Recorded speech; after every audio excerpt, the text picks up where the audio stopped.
আজকে হঠাৎ করেই আমার হসপিটাল যেতে হচ্ছে। হসপিটাল কেন যাবো একটু পরে আপনাদেরকে বলবো।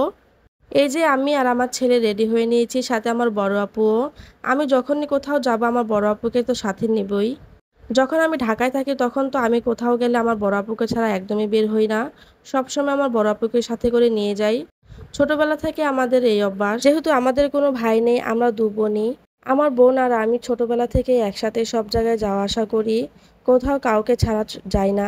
হাসপাতালটা আমাদের বাড়ি থেকে বেশি দূরে না, তাই আমরা রিক্সায় করে যাচ্ছিলাম। আমার বড় আপুর সাথে রিক্সায় ঘোরার অভ্যাস আমার স্কুল জীবন থেকেই। আমি ছোটবেলা থেকে আমার বড় আপুর সাথে এদিক ওদিক যাওয়া আসা করি। আর ২ বোন মিলে ঘোরাঘুরি করি রিক্সায় করে। আর এই তো দেখতে দেখতে আমরা হসপিটালে চলে এসেছি। এই হসপিটালে আমি অনেক আগে এসেছিলাম, প্রায় ৫-৭ বছর আগে। অনেকদিন পর আবার আসা হলো। আর এটা হলো চক্ষু হাসপাতাল। এখানে আমি আমার বাবার সাথে এসেছিলাম আমার চোখের সমস্যার জন্য। যেহেতু আমার মাইনাসের প্রবলেম আছে, আর আমি সবসময় চোখে চশমা ব্যবহার করে থাকি। আর চশমা ব্যবহার করতে আমার ইদানিং অনেক সমস্যা হচ্ছে। প্রায় লং টাইম চশমা পরে থাকতে হয়। এর জন্য চিন্তা ভাবনা করলাম চশমাটা চেঞ্জ করে এখন আমি লেন্স নিব।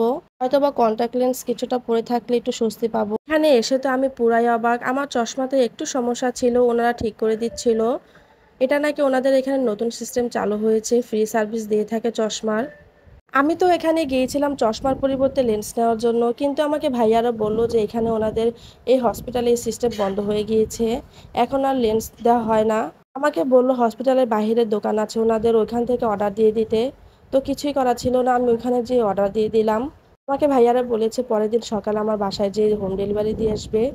তারপর হসপিটালের কাজ শেষ করে আমরা চলে আসলাম একটু মার্কেট করতে। আসলে আমরা ২ বোন যদি বের হই আর শপিং করব না, এটা তো একদমই হতে পারে না।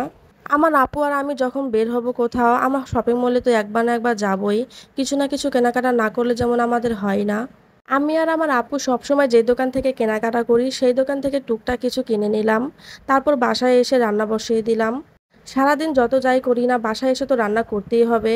বাসায় আসতে তো আমার অনেকটা দেরি হয়ে গিয়েছিল, তার জন্য বাসায় এসে তাড়াতাড়ি যা পেরেছি রান্না করে নিয়েছি। এখানে আমি আলু বেগুন দিয়ে ভাটা মাছ রান্না করেছি আর ডাল রান্না করে নিয়েছিলাম।